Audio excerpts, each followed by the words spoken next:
Good afternoon, D&D, TikTok, and beyond, and welcome to Roll for Sandwich, the series where I let fate decide my lunch. Let's go. Today I'm going to be using these copper-colored armor and weapon dice that were sent in by a viewer. Thanks. Let's get it started with our roll for bread. 6, sourdough. Sourdough is a bit of a double-edged sword. On one hand, it's delicious, and on the other hand, it's got a lot of room for bad toppings. Next up, let's roll for main. 5, tuna. Well, tuna's all right, I guess. If I was gonna have to go with any fish, tuna's probably the best for me personally, although I prefer it fresh to canned whenever possible. But that's all right, we soldier onward. Next up, let's roll for cheese. 1, Limburger. This smelly cheese is named for the Belgian province of Limburg, not the Dutch one, though there they would probably refer to this cheese as Hervé and not usually find it as a spread. This cheese is salty and creamy with a pungent aroma of feet. Yep.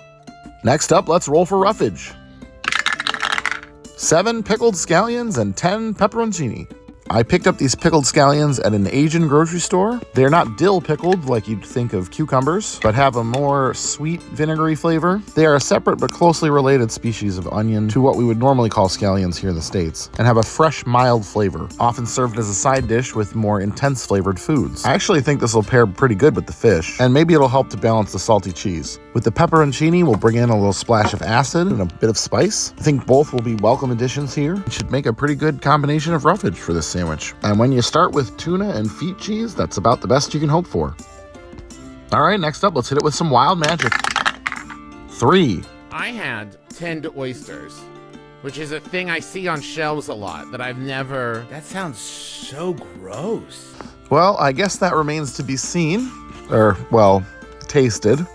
I have not had good luck with other tinned seafood in the past. I've had both sardines and squid, but never oysters. I am not very hopeful. I guess we're adding a little extra juice. I guess I've already got tuna on here, so how much more fishy can we get?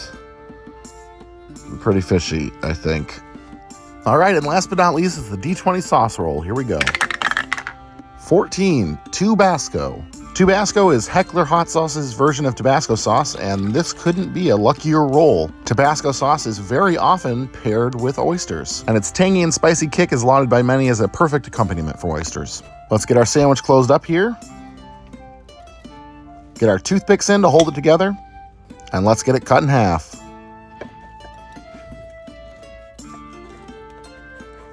And let's take a look at that cross-section. All right. Well, I think my face says a lot here. Tinned seafood has been the centerpiece of some of the worst sandwiches on the show, in my opinion. So I'm not super looking forward to this. Let's, yeah, smelling it was probably not the best idea. All right, here we go. Down the hatch. Let's see how it tastes. Well, right away, texturally, it's not my favorite, but I'm actually quite surprised. The taste is nowhere near as bad as I thought it would be. The scallions, peppers, and Tabasco sauce really do a lot. And the Limburger is just adding a little bit of salt. I'm not really tasting cheese funkiness.